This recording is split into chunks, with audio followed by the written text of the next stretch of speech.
ఈరోజే షట్టిల ఏకాదశి ఎంతో పవిత్రమైన విశేషమైన రోజు. పుష్యమాసంలో కృష్ణపక్షంలో వచ్చే ఏకాదశికే షట్టిల ఏకాదశి అని పేరు. ఎంతో విశేషమైన ఈ రోజు లక్ష్మీనారాయణలు పూజిస్తే అన్ని రకాల సమస్యలు తొలగి సమస్త శుభాలు కలుగుతాయి. మరి ఎంతో విశేషమైన ఈ రోజు ఈ కథను విన్నా, చదివినా, చెప్పినా, వినిపించినా జన్మల పాపాలు తొలగి కోటి జన్మల పుణ్యం వస్తుంది, సకల శుభాలు కలుగుతాయి. మరి ఆ కథ ఏంటో ఇప్పుడు ఈ వీడియోలో తెలుసుకుందాం.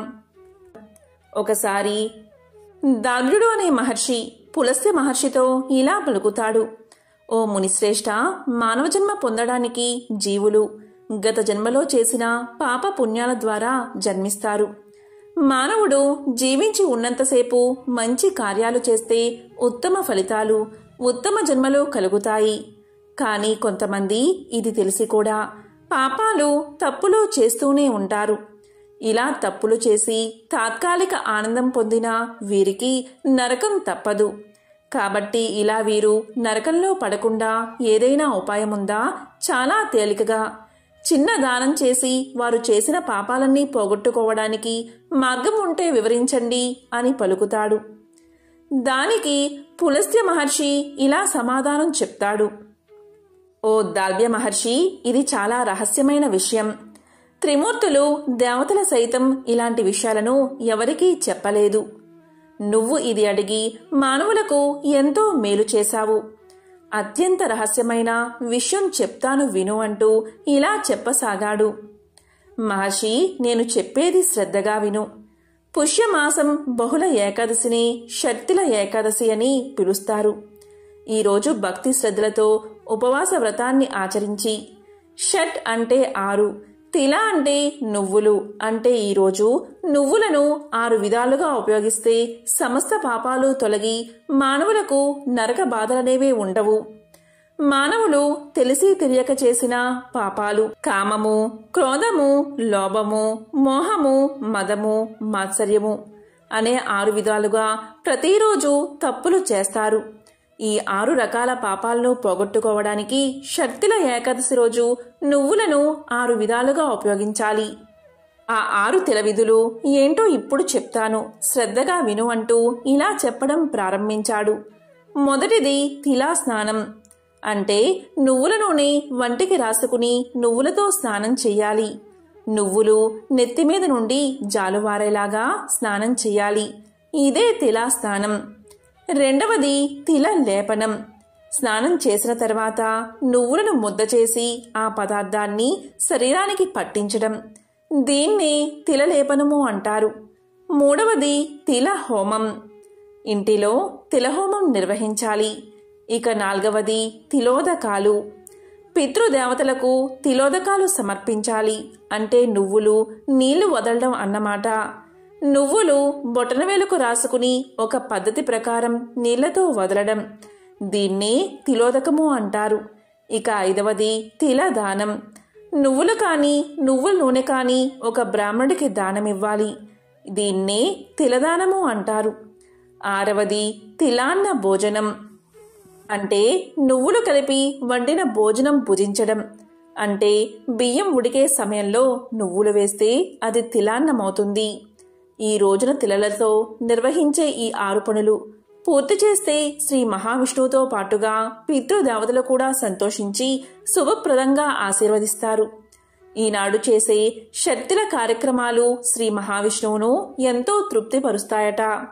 ప్రతి ఏటా తిల ఏకాదశిని యథావిధిగా పాటిస్తే ఆ శ్రీమన్నారాయణుడు సంతోషించి ఇహలోకంలో సర్వ సుఖాలు, మరణానంతరం ఉత్కృష్ట లోకాలు ప్రాప్తింపచేస్తాడట. ఇలా ఎవరైతే ఈ రోజు చేస్తారో వారి సకల పాపాలు తొలగిపోతాయని పులస్త్య మహర్షి వివరిస్తాడు. అలాగే ఈరోజు భక్తి శ్రద్ధలతో ఓం నమో నారాయణాయ, ఓం నమో నారాయణాయ అనే మంత్రాన్ని వీలైనన్నిసార్లు జపిస్తే సకల పాపాలు తొలగి వైకుంఠ ప్రాప్తి కలుగుతుంది. ఈరోజు ఏమీ చేయకపోయినా కనీసం ఉదయం సాయంత్రం 6 నువ్వులను తిని నువ్వుల పిండిని వంటికి రాసుకుని స్నానం చేసే నీటిలో చిటికెడు నువ్వులను నీటిలో వేసుకుని స్నానం చేస్తే చాలు. వారి సమస్త పాపాలు అగ్నిలో పడిన దూది మాదిరిగా నశిస్తాయి. వారికి పట్టిన దరిద్రం ఆ నీటి ద్వారా పోయి వారు పట్టిందల్లా బంగారమే అవుతుంది. అంతటి పవిత్రమైన రోజు ఈ షట్తిల ఏకాదశి. భవిష్యోత్తర పురాణంలో షట్తిల ఏకాదశి గొప్పతనం గురించి ఒక కథ ఉంది. ఆ కథను విన్నంతనే ఎలాంటి పాపాలైనా పటాపంచలవుతాయి. కోటి జన్మల పుణ్యం వస్తుంది. మరి ఆ కథ ఏంటో ఇప్పుడు ఈ వీడియోలో తెలుసుకుందాం. ఒకసారి శ్రీకృష్ణుడు నారదుణ్ణి ఇలా అడుగుతాడు. శ్రీకృష్ణ, షట్తిల ఏకాదశి వ్రతం యొక్క గొప్పతనం ఏమిటి? ఈ వ్రతాన్ని గతంలో ఎవరైనా చేశారా? ఈ ఏకాదశి వ్రతం ఎటువంటి ఫలితాన్ని ఇస్తుంది అని అడుగుతాడు. అప్పుడు శ్రీకృష్ణుడు నారదునితో ఇలా అంటాడు. నారద, షట్తిల ఏకాదశి ఎంతో పవిత్రమైనది. సంవత్సరంలో వచ్చే 24 ఏకాదశులకు ఉపవాసం ఉండలేకపోయినా ఈ ఒక్క ఏకాదశికి ఉపవాసం ఉంటే అంతటి ఫలితం కలుగుతుంది. ఈ ఏకాదశి వ్రత గొప్పతనాన్ని తెలిపే ఒక కథ ఉంది. వివరిస్తాను, జాగ్రత్తగా విను అంటూ శ్రీకృష్ణుడు ఇలా చెప్పడం ప్రారంభించాడు. పూర్వం భూలోకంలో ఒక బ్రాహ్మణ స్త్రీ ఉండేది. ఆమె ఒంటరిది. ఆమె ప్రతిరోజు ఏదో ఒక వ్రతాన్ని ఆచరించేది. శాస్త్రాల్లో చెప్పినట్లు ఏ పండుగ వస్తే ఆ దేవతను పూజించేది. ప్రతిరోజు ఒక్కసారి మాత్రమే భోజనం చేసేది. నిరంతరం శ్రీకృష్ణుణ్ణి అంటే నన్నే భక్తితో ఆరాధించేది. ఆ విధంగా నా పండుగల యందు కూడా ప్రతిరోజు ఉపవాసం ఉండేది. అదేవిధంగా దీనుల యందు, బ్రాహ్మణుల యందు, ఆడవారి యందు ఉదారంగా ప్రవర్తించేది. ఇల్లు లేని వారికి ఇల్లు కట్టి ఇచ్చేది. అన్ని ఉపవాసాలు చేస్తూ ఆమె అనంతమైన శక్తిని సంపాదించింది. ఎన్ని ఉపవాసాలు చేసినా ఆమెలో ఒక్క లోటు ఉండేది. అదేంటి అంటే ఆమె ఎప్పుడూ కూడా బ్రాహ్మణులకు, పేదవాళ్లకు అన్నదానం చేయలేదు. దేవతలకు కూడా ఎప్పుడూ అన్నాన్ని నివేదన చేయలేదు. ఎప్పుడూ ఉపవాసాలే ఉండడం వల్ల ఒంటరిగా ఉండేది. పెద్దగా అన్నం వండేది కాదు. కానీ అన్నదానానికి మించిన దానం లేదు అంటారు పెద్దలు. అలాంటి అన్నదానాన్ని ఆమె ఎప్పుడూ చేయలేదు. ఆమె అనేక ఉపవాసాలు చేసి తన శరీరాన్ని పవిత్రం చేసుకుంది. దాంట్లో ఎటువంటి సందేహమూ లేదు.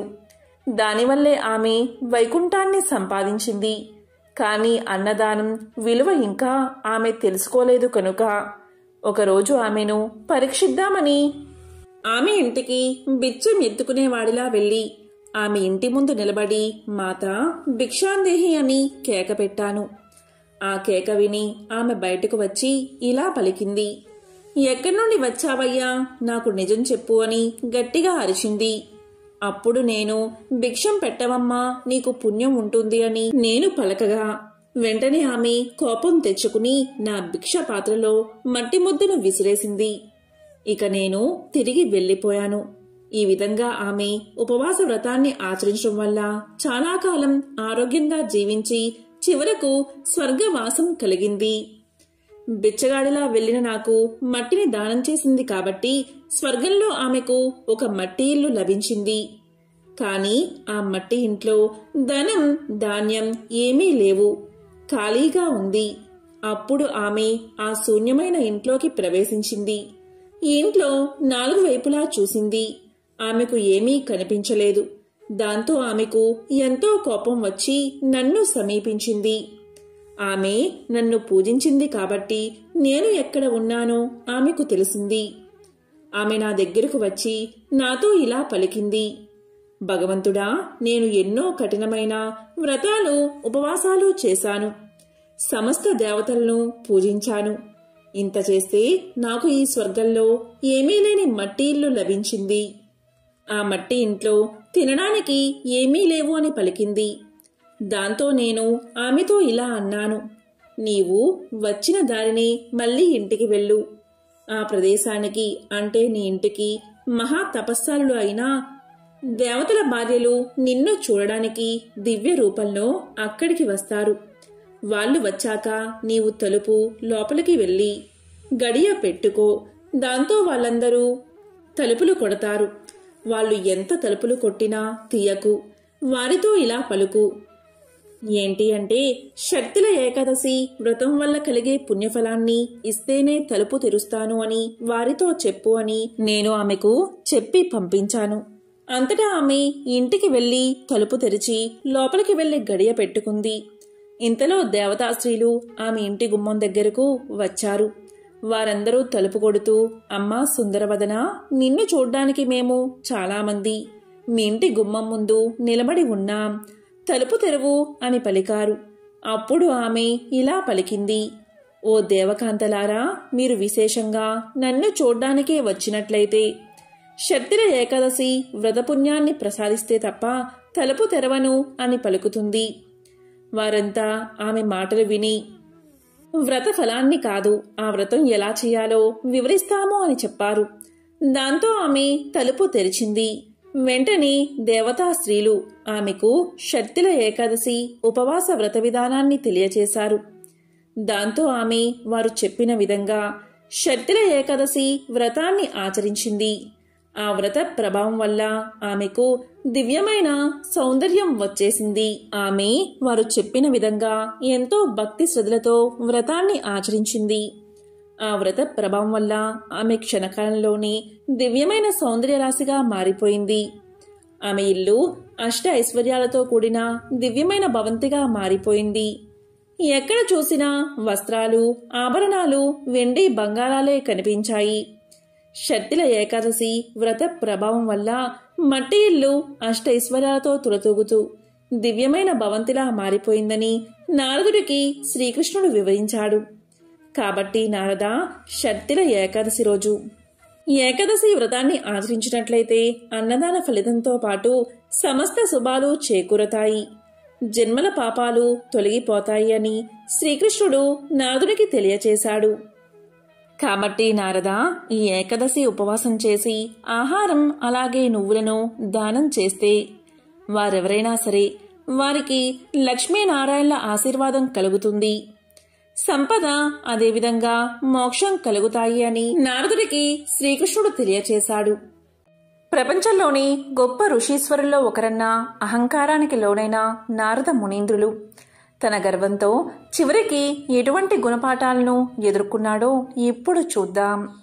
నారద మునీంద్రులు నిరంతరం విష్ణుమూర్తిని తాను రచించి గానం చేసిన పాటలతో స్తుతిస్తూ నారాయణ మంత్రాన్ని ప్రపంచవ్యాప్తంగా విస్తరించేందుకు ఉపయోగించేవాడు. ఒకనాడు చింతిస్తూ ఉన్న ఒక వ్యక్తిని గమనించాడు నారదుడు.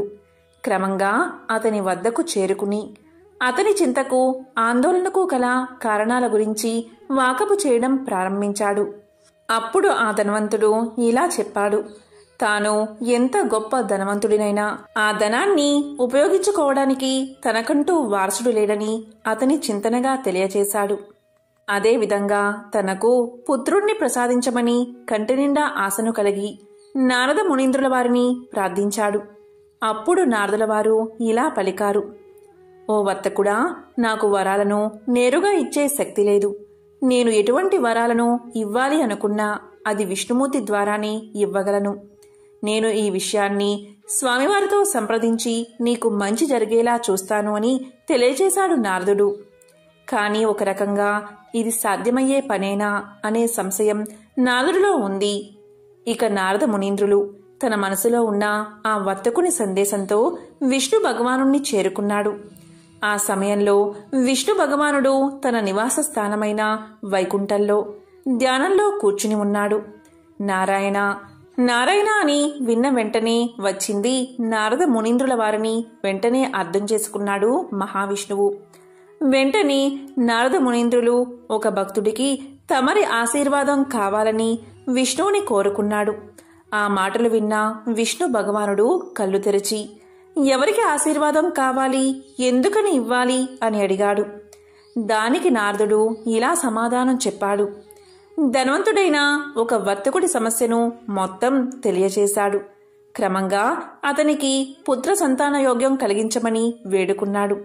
కాని అందుకు విష్ణు భగవానుడు ఇలా పలికాడు. నారద, ఆ వర్తకుడికి తండ్రయ్యే యోగ్యత లేదు. విధివ్రతను అనుసరించి విధానాలు ఉండాలి కానీ వాటిని మార్చే ప్రయత్నం అస్సలు చేయకూడదని తెలియచేశాడు. అలాగే నారద, ఇలాంటి మార్పులు చేయడం ప్రకృతి విరుద్ధమని తేల్చి చెప్పాడు విష్ణువు. క్రమంగా విష్ణుమూర్తి నిర్ణయాన్ని గౌరవించి వర్తకుని పట్ల జాలితో అక్కడి నుండి వెళ్ళిపోయాడు నారదుడు. కొన్నేళ్లు గడిచిన తర్వాత నారద మునీంద్రుల వారికి ఒకసారి ఆ ధనిక వర్తకుణ్ణి సందర్శించాలి అనిపించింది. క్రమంగా అనుకున్నదే తడవుగా వర్తకుని ఇంటికి వెళ్ళాడు. అయితే ఆ వర్తకుడు నలుగురు కుమారులతో ఆడుకుంటూ ఉండడం చూసి నారదుడు ఆశ్చర్యపోయాడు. వెంటనే వర్తకుణ్ణి ఆ నలుగురు బాలురు ఎవరు అని అడిగాడు. దానికి వర్తకుడు సంతోషంగా ఇలా సమాధానం చెప్పాడు. ప్రభూ, నాకు మీ కారణంగా పుణ్యం వరించింది. ఈ రోజున మీ ఆశీర్వాదం కారణంగా నలుగురు కొడుకులు కలిగారు అని బదులు చెప్పాడు. అయోమయానికి గురైన నారదముని తక్షణమే ఆ ప్రదేశాన్ని వదిలి విష్ణుమూర్తి యొక్క నివాస స్థలమైన వైకుంఠాన్ని చేరుకున్నాడు. నారాయణ నారాయణ, ఓ వైకుంఠనాథ, అతని విధిరాతను మరలా రాయడం జరగని పని అని చెప్పిన మీరు ఇదంతా ఎలా చేయగలిగారు అని అడిగాడు. దానికి విష్ణుమూర్తి నవ్వి ఇలా పలికాడు. అప్పుడప్పుడు నా భక్తుల భక్తిని పరీక్షించే సమయం వస్తుంది. ఆయా సందర్భాలలో వారి భక్తిలోని నిబద్ధత కూడా వారికి సహకారం అందించగలదు.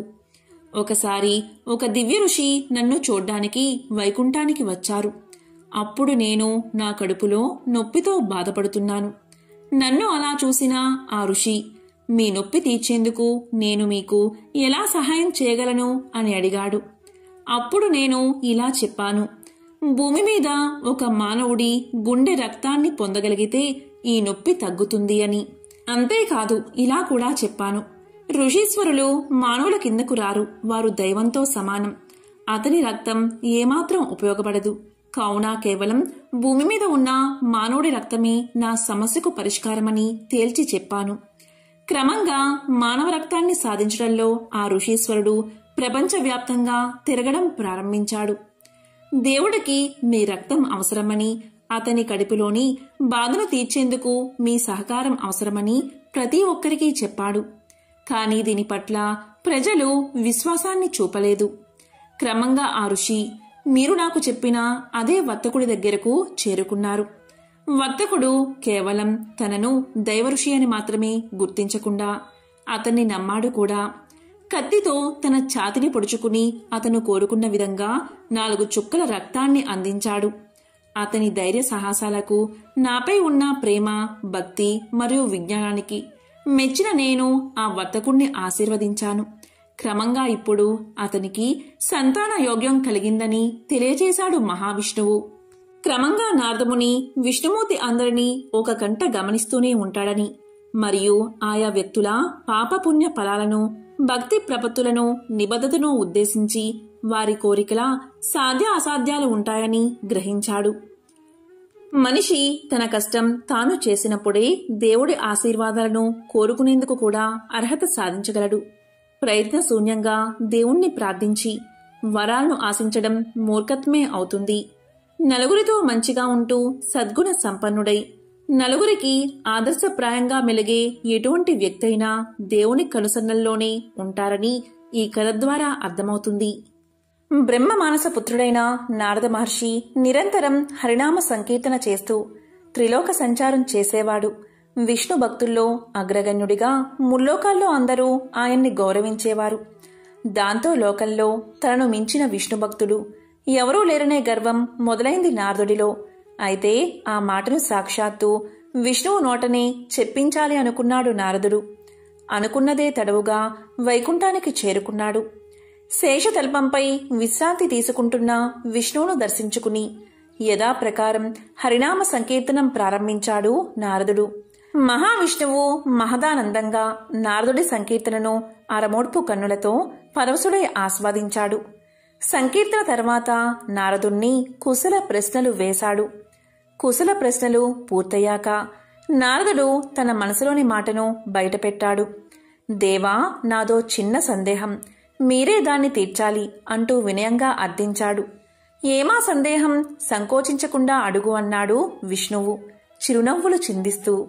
ముల్లోకాల్లో మిమ్మల్ని కొలిచే భక్తులలో ఎవరు అగ్రగణ్యుల్లో మీ నోటని తెలుసుకోవాలి అనుకుంటున్నాను దేవా అన్నాడు నారదుడు. దానికి మహావిష్ణువు, ఇదేమంత పెద్ద సందేహం? అదిగో భూలోకంలో అటు చూడు, అక్కడ కనిపిస్తున్న పొలంలో పని చేసుకుంటున్నాడో రైతు అన్నాడు విష్ణువు. చూశాను ప్రభు అన్నాడు నారదుడు. అందరికంటే అతడే నా భక్తుల్లో అగ్రగణ్యుడు అన్నాడు విష్ణువు. హతాశుడయ్యాడు నారదుడు. తన పేరే చెబుతాడు అనుకుంటే ఎక్కడో మారుమూల గ్రామంలో పొలాన్ని సాగు చేసుకునే రైతు రోజుకి 4-5 సార్లు కంటే నారాయణ్ణి తలుచుకోని సామాన్యుడు తన భక్తుల్లో అగ్రగణ్యుడని చెప్పడానికి మహావిష్ణువుకి మనసెలా వచ్చింది అని మదనపడసాగాడు నారదుడు. నారదుడి అంతర్మదనాన్ని గ్రహించిన విష్ణువు, నారదా, నువ్వే అతడి వద్దకు వెళ్ళు, అతడి భక్తి ఏపాటిదో నీకే తెలుస్తుంది అన్నాడు. ఇదేదో తేల్చుకోవాలి అనుకున్నాడు నారదుడు. సరే అంటూ భూలోకానికి చేరుకున్నాడు. నేరుగా ఆ రైతు ముందు ప్రత్యక్షమయ్యాడు. తన ఎదుట సాక్షాత్తు నారద మహర్షి ప్రత్యక్షం కావడంతో ఆ రైతు పరమానంద భరితుడయ్యాడు. అయ్యా, మహావిష్ణువు ఎలా ఉన్నారు? వైకుంఠంలో ఆయన క్షేమమేనా? అభాగ్యుణ్ణి. ఎప్పుడో తప్ప ఆయన్ని తలుచుకునే తీరికే ఉండదు నాకు. మీ దర్శనంతో సాక్షాత్తు విష్ణువుని చూసినంత ఆనందం కలుగుతుంది అంటూ నారదుడికి అతిథి మర్యాదలు చేశాడు. నారదుడు తిరిగి బయలుదేరే ముందు, అయ్యా, చిన్న కోరిక అన్నాడు ఆ రైతు. ఏంటో చెప్పమన్నట్లుగా చూశాడు నారదుడు. ఒక కుండలో పాలు తెచ్చి ఇచ్చాడు రైతు. అయ్యా, నా కానుకగా ఈ పాలకుండను వైకుంఠానికి తీసుకువెళ్లి విష్ణుదేవులకి నివేదించండి అన్నాడు రైతు. అప్పుడు నారదుడు అదెంత పని అంటూ పాలకుండ తీసుకుని వైకుంఠానికి బయలుదేరాడు. అయితే పాలు ఎక్కడ తొనిగిపోతాయో అనే భయంతో జాగ్రత్తగా కుండను పొదివి పట్టుకున్నాడు. మొత్తానికి ఎలాగోలా వైకుంఠానికి చేరుకుని విష్ణువును దర్శించుకున్నాడు. రైతు ఇచ్చిన పాలకుండను అందించాడు. దేవా, ఆ రైతుకు ఎప్పుడో తప్ప మిమ్మల్ని తలుచుకునే తీరిక ఉండదట. రోజుకు 4-5 సార్లు తలుచుకుంటాడట అన్నాడు ఫిర్యాదు చేసినట్లుగా. ఈ పాలకుండను తెస్తున్నప్పుడు నువ్వు నన్ను ఎన్నిసార్లు తలుచుకున్నావు అని ప్రశ్నించాడు విష్ణువు. ఒక్కసారి కూడా తలుచుకోలేదు. నా దృష్టి మొత్తం పాలకుండపైనే ఉంది. పాలెక్కడ తొనికిపోతాయో అనే ఆందోళనే నా మనసంతా నిండిపోయింది అని తలదించుకుని బదులిచ్చాడు నారదుడు. రోజంతా శ్రమిస్తూ ఉన్నప్పటికీ నన్ను మర్చిపోకుండా రోజుకు కనీసం 4-5 సార్లు అయినా తలుచుకుంటున్నాడు కదా ఆ రైతు అన్నాడు విష్ణువు. ఆ మాటతో నారదుడి గర్వం నశించింది. ఆ రైతు తనకంటే ఎందుకు గొప్ప భక్తుడో అర్థమైంది. ఒక ఊరిలో ఒక ధనవంతుడు ఉండేవాడు. అతను మహావిష్ణువు యొక్క భక్తుడు. విష్ణుపై ఉన్న అచంచలమైన భక్తితో తన ఇంటి ఆవరణలోనే ఒక మందిరాన్ని కట్టించాడు. అందులో సుందరమైన విష్ణు విగ్రహాన్ని ప్రతిష్ఠించి విగ్రహానికి షోడశోపచారాలతో పూజలు చేయసాగాడు. చక్కని రుచికరమైన నైవేద్యాలు, నేతి దీపాలు, పరిమళాల ధూపాలతో అత్యంత వైభవంగా విష్ణువును పూజించసాగాడు. అతనికి అనుకోకుండా వ్యాపారంలో నష్టం వచ్చింది. అప్పుడు ఎవరో ఇలా సలహా ఇచ్చారు. విష్ణువు సంపద ప్రదాత కాదు. సంపద రావాలి అంటే, సిరి సంపదలతో తుల తూగాలి అంటే లక్ష్మీదేవి పేరు చెప్పి ఆ దేవతని ఆరాధించమని చెప్పారు. వెంటనే ఆ ధనవంతుడు ఆ దేవతా విగ్రహాన్ని తెచ్చాడు. లక్ష్మీదేవిని పూజించడం ప్రారంభించాడు. వెంటనే అదృష్టం కలిసి వచ్చింది. వ్యాపారంలో అనుకోని లాభాలు వచ్చాయి. వెంటనే అతను ఎంతో ఆనందంతో పూజలు చేయసాగాడు. ఒక పర్వదినాన రకరకాల పిండి వంటలతో, ధూప దీపాలతో పూజ చేయసాగాడు. పూజకు ముందు విష్ణుమూర్తి విగ్రహం ఆ ధనవంతుడికి కనిపించింది. వెంటనే అతనికి ఎంతో కోపం వచ్చింది. ఇంకా నువ్వు ఎందుకిక్కడా అని ఆ విగ్రహాన్ని తీసేసి ఒక మూలగా పడేశాడు. తాను పూజిస్తున్న దేవతకి రోజు అతను ఎంతో భక్తి శ్రద్ధలతో పూజలు చేయసాగాడు. రకరకాల పిండి వంటలు, ధూపదీప నైవేద్యాలు, సుగంధాలు వెదజల్లే, సువాసనలు వెదజల్లే పుష్పాలతో ఆ గదంతా చక్కని సుమధుర వాసనలతో నిండిపోయింది. అతనికి దూరంగా ఒక మూలాన పడేసిన విష్ణు విగ్రహం కనిపించింది. వెంటనే అతను కోపంగా లేచి వెళ్లి ఒక వస్త్రంతో ఆ విగ్రహం యొక్క ముక్కు మూసేశాడు. ఈ వాసనంతా హాయిగా ఆస్వాదిస్తున్నావా? ఇవన్నీ నీకోసం చెయ్యలేదులే. ఈ వస్తువుల వాసనలు కూడా నీకు తగలకూడదు అని పలికాడు ధనవంతుడు. ఇక వెంటనే మరుక్షణమే విష్ణుమూర్తి ప్రత్యక్షమయ్యాడు. చిరునవ్వుతో జగన్మోహన కాంతితో ఉన్న ఆ వాసుదేవుణ్ణి చూసి ఆ ధనవంతుడు ఇలా పలికాడు. స్వామి, నిన్ను ఎంతగానో ఆరాధించాను. రకరకాల నైవేద్యాలు కూడా పెట్టాను. అప్పుడు నీవు కనికరించకుండా కష్టాలు అనుభవించేటట్లు చేశావు. మరి ఇప్పుడు నిన్ను ఆరాధించడం మానేశాక లక్ష్మీదేవిని సేవిస్తూ ఆ నైవేద్యాల వాసన కూడా నీకు రానివ్వకుండా చేస్తే ఇప్పుడు ప్రత్యక్షమై కనుకరించావు. ఇదేమి వింత స్వామి అని ప్రశ్నించాడు ధనవంతుడు. అందుకు ఆ మహామాయావి అయిన విష్ణువు నవ్వుతూ ఇలా పలికాడు. నీవు పూజలు చేశావు నిజమే, నైవేద్యాలు నివేదించావు అది నిజమే. కాని నేను అక్కడ ఉన్నాను అన్న భావనతో నీవు చేయలేదు. ఏదో పూజ చేశావు, ఏదో నైవేద్యం సమర్పించావు అన్నట్లు చేశావు. కాని ఇప్పుడు నీవు అలా అనుకోలేదు. నేను ఇక్కడే ఉన్నాను అనుకున్నావు. ఆ వాసనలు కూడా అంటే నైవేద్యాల గుమగుమలు కూడా నేను అనుభవిస్తున్నాను అనే భావన నీలో కలిగింది. నా ఉనికి, నా సాన్నిధ్యం నీ భావనలో పొందావు. నన్ను ద్వేషించినా నేను ఇక్కడ ఉన్నాను అనే భావన్ని చెందావు. ఇక్కడే ఉన్నా నా ముక్కు మోసావు అంటే అంత ప్రత్యక్ష భావన నీలో కలిగింది. ఎప్పుడైతే ఆ భావన నీలో కలిగిందో నా సాక్షాత్కారం లభించింది అన్నాడు మహావిష్ణువు. దానికి ఆ విష్ణు భక్తుడికి ఎంతో ఆనందం కలిగింది. ఆ రోజు నుంచి అతను ఎంతో భక్తిభావంతో లక్ష్మీనారాయణులు తన ఇంట్లోనే ఉన్నారు అనే భావనతో పూజలు చేయసాగాడు. చివరకు మోక్షాన్ని పొందాడు. మోక్షం అనే పదం దాదాపు అందరూ వినే ఉంటారు. ఏదో ఒక సందర్భంలో హమ్మయ్య మోక్షం కలుగుతుంది అనుకుంటారు. ఇంతకీ మోక్షమంటే ఏమిటి, అదెలా లభిస్తుందో తెలియచేసే పురాణ కథ ఇది. త్రిలోక సంచారి అయిన నారదుడు ఒకసారి భూమి మీద ఉన్న విష్ణు భక్తులను పలకరించేందుకు వెళ్లాడు. ఆయన 3 వ్యక్తుల్ని కలిశారు. వారిలో మొదటి వ్యక్తి ఒక ముని.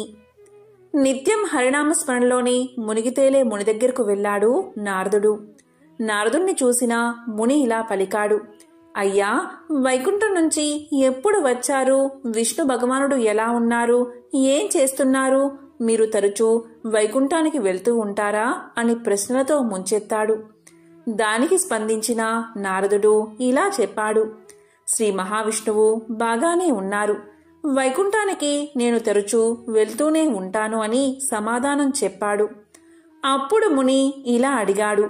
అయితే స్వామి, ఈసారి మీరు వైకుంఠానికి వెళ్ళినప్పుడు నాకు మోక్షం ఎప్పుడు ప్రసాదిస్తారో స్వామివారిని అడగండి అన్నాడు. సరే అని ముందుకు సాగిన నారదుడు ఆ తరువాత చెప్పులు కుట్టే వ్యక్తికి కనిపించాడు. అప్పుడు చెప్పులు కుట్టే వ్యక్తి ఇలా పలికాడు. స్వామి, మిమ్మల్ని చూస్తే సాక్షాత్తు ఆ విష్ణుమూర్తినే చూసినట్లుంది. స్వామివారు ఎలా ఉన్నారు? వైకుంఠం నుంచి మీరు ఎప్పుడు వచ్చారు? ఏం చేస్తున్నారు అని అడిగాడు. అప్పుడు నారదుడు ఇలా చెప్పాడు. స్వామి బాగానే ఉన్నారు. నేను మళ్ళీ అక్కడికే వెళ్తున్నాను. నీ గురించి ఏమన్నా అడగమంటావా అన్నారు నారదుల వారు. అప్పుడు చెప్పులు కుట్టేవాడు ఇలా అన్నాడు. అడగడానికి ఇంకేముంది తండ్రి, ఆ స్వామివారి కటాక్షం ఎప్పుడు లభిస్తుందో, నాకు మోక్షం ఎప్పుడు సిద్ధిస్తుందో కనుక్కోండి చాలు అన్నాడు. సరే అన్న నారదుడు వైకుంఠానికి తిరుగు పయనమయ్యాడు. వైకుంఠంలో స్వామివారి దగ్గరకు వెళ్లిన నారదుల వారు తాను భూలోకంలో కలిసిన వ్యక్తుల గురించి చెప్పి వారి సందేహాలు అతని ముందుంచారు. అప్పుడు మహావిష్ణువు ఏమన్నారు అంటే, నారదా, నాలో ఐక్యమయ్యేందుకు ఆ ముని మరెన్నో జన్మలు వేచి ఉండాలి. కాని ఆ చెప్పులు కుట్టుకునే వ్యక్తికి మాత్రం ఇదే చివరి జన్మ అన్నారు మహావిష్ణువు. ఆశ్చర్యపోయిన నారదుల వారు నిత్యం హరినామస్మరణలో మునిగితేలే మునికి మరెన్నో జన్మలు ఉండడమేమిటి? సాధారణ జీవనం గడుపుతున్న చెప్పులు కుట్టే వ్యక్తికి ఇదే ఆఖరి జన్మ కావడం ఏంటి అనే సంశయంలో ఉండిపోయాడు నారదుడు. ఇది గమనించిన శ్రీహరి ఇలా పలికాడు. ఈసారి నువ్వు వారిద్దరినీ కలిసినప్పుడు స్వామివారు ఏం చేస్తున్నారు అని వాళ్ళు అడుగుతారు కదా, అప్పుడు ఆయన సూది బెజ్జంలోంచి ఏనుగును పంపిస్తున్నారని చెప్పు. వారిలో ఎవరు గొప్ప భక్తులో నీకే తెలుస్తుంది అన్నారు. ఇక భూలోకానికి తిరిగి బయలుదేరి వెళ్లిన నారదుడు మళ్ళీ ఆ ఇద్దరినీ కలిశాడు. ఎప్పటిలాగే స్వామివారు ఏం చేస్తున్నారని అడిగితే శ్రీహరి చెప్పమన్నా సమాధానమే చెబుతారు నారదులవారు. ఆ విధంగా నారదుడు చెప్పిన వెంటనే ముని ఏమన్నాడంటే, భలేవారే, సూది బెజ్జంలోంచి ఏనుగును పంపించడం ఎలా సాధ్యం? మీరు నాతో పరాచికాలు ఆడుతున్నట్లున్నారు, లేదా ఏదో భ్రాంతికి గురై ఉంటారు అన్నాడు ముని చిరునవ్వుతో.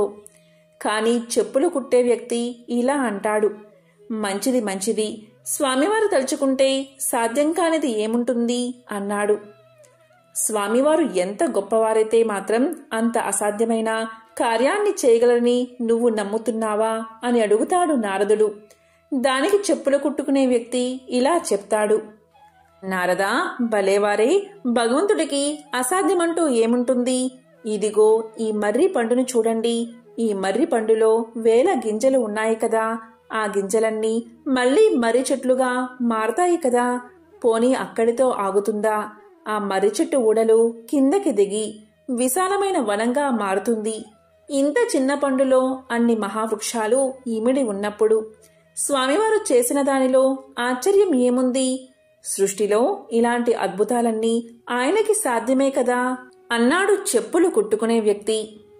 పైకి ఎంతో సాధారణంగా కనిపించి ఆ భక్తుడి మనసులో భగవంతుని పట్ల ఉన్న విశ్వాసం ఎంత బలమైనదో నారదుల వారికి అప్పుడు అర్థమైంది. మోక్షం చెప్పులు కుట్టే వ్యక్తికి ఎందుకు ముందుగా వస్తుందో నారదుడికి తెలిసింది. ఎంతో పవిత్రమైన విశేషమైన షట్టిల ఏకాదశి రోజు ఈ కథను విన్నా, చదివినా, చెప్పినా, వినిపించినా జన్మజన్మల పాపాలు తొలగి కోటి జన్మల పుణ్యం వస్తుంది.